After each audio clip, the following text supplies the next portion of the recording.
ప్రశ్నోత్తరాల సమయంలో నిరసన తెలపటం తమ హక్కు. ప్రధాన ప్రతిపక్షం గొంతు నొక్కుతున్నారని మాజీ మంత్రి హరీష్ రావు అన్నారు. సభ ఎజెండాను రాత్రి 2 గంటలకు పంపుతున్నారు. సభ్యులు ఎలా ప్రిపేర్ అవుతారని ఆయన ప్రశ్నించారు. కనీసం 24 గంటల ముందు పంపాలన్నారు. సభను 7 రోజులు జరిపి ఆ తర్వాత మళ్లీ బీఏసీ సమావేశం పెట్టుకుందామని బీఏసీ సమావేశంలో నిర్ణయించుకున్నాం. కానీ ఆ విషయాన్ని బీఏసీ మినిట్స్ లో పెట్టలేదని మండిపడ్డారు. మూసీ కంపు కంటే ముఖ్యమంత్రి మాటలే ఎక్కువ కంపు కొడుతున్నాయని ఆగ్రహం వ్యక్తం చేశారు. రెండు మూడు విషయాలు సార్ ఇక్కడ. ఒకటి, బీఏసీ మినిట్స్ మీరు హౌస్ లో పెట్టారు. నేను దీని మీద కూడా మాట్లాడాలనుకుంటున్నా. It was decided that the honourable speaker will decide the number of days for which the assembly sessions will be held keeping in view of the business to be transacted. మనం బీఎస్సీలో ఏం డిసైడ్ చేసినాం sir?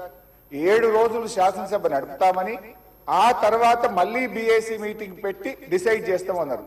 ఇక్కడ ఎక్కడ కూడా BAC minutes లో 7 రోజులు సభ జరుపుతామని రాలేదు. బీఏసీని జరిగిన నిర్ణయం వేరు, మీరు ఇక్కడ పెట్టినటువంటి ఎజెండా వేరు. దీన్ని సరిదిద్దండి. దీని మీద ఎలియా మినిస్టర్ గా క్లారిఫై చేయాలి. నంబర్ 2 సార్, మాకు బిజినెస్ మొన్న రాత్రి 3ంటికి వచ్చింది, ఉదయం 3ంటికి పంపారు. ఈ రోజు అసెంబ్లీలో ఏం బిజినెస్ ఉందనేది పొద్దున 2 గంటలకు వచ్చింది సార్. పొద్దున 2 గంటలకు వస్తే సభ్యులు ఎప్పుడు ప్రిపేర్ అవుతారు, ఎప్పుడు రాగలుగుతారు? Is it the way of functioning the assembly? దయచేసి ఎజెండాను 24 గంటల ముందు పంపడం ఒక పద్ధతి, సాంప్రదాయం. దాన్ని నేర్చుకోండి. నంబర్ 2. నంబర్ 3 అధ్యక్ష, ఇప్పుడు ప్రధాన ప్రతిపక్షం ఒక క్వశ్చన్ మీద ముఖ్యమంత్రి గారు లేచి మాట్లాడారు, సభానాయకుడు. ఓకే, దాని మీద మీరు ఇంకొక విపక్షానికి ఇచ్చి మాకు మైక్ ఇవ్వకపోవడము, మేము అడిగిన ప్రశ్నలకు ఒక్కదానికి క్లారిఫికేషన్ లేదు. ఇది పూర్తిగా ప్రధాన ప్రతిపక్షం గొంతు నొక్కడం కాదు సార్. మాకెందుకు ప్రొటెస్ట్ చేయడానికి మైక్ ఇయ్యరు? క్వశ్చన్ అవర్ లో ప్రొటెస్ట్ అనేటువంటిది ఆ పార్టీ యొక్క హక్కు సార్.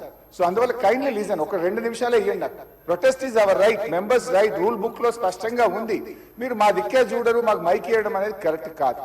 ముఖ్యమంత్రి గారు మాట్లాడుతూ ఏం మాట్లాడింది సార్? ఇప్పుడు ఆయన మాటలు అసలు మూసీ కంపు కంటే ముఖ్యమంత్రి గారి మాటల కంపు ఎక్కువ ఉన్నది సార్. అది వినడం చాలా కష్టం.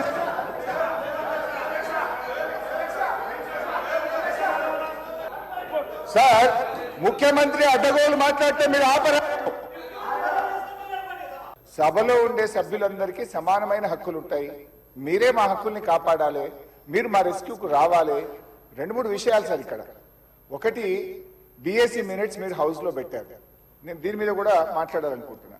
It was decided that the honourable speaker will decide the number of days for which the assembly sessions will be held keeping in view of the business to be transacted. మనం బీఎస్సీలో ఏం decide చేసినాం sir? 7 రోజులు శాసనసభ నడుపుతామని, ఆ తర్వాత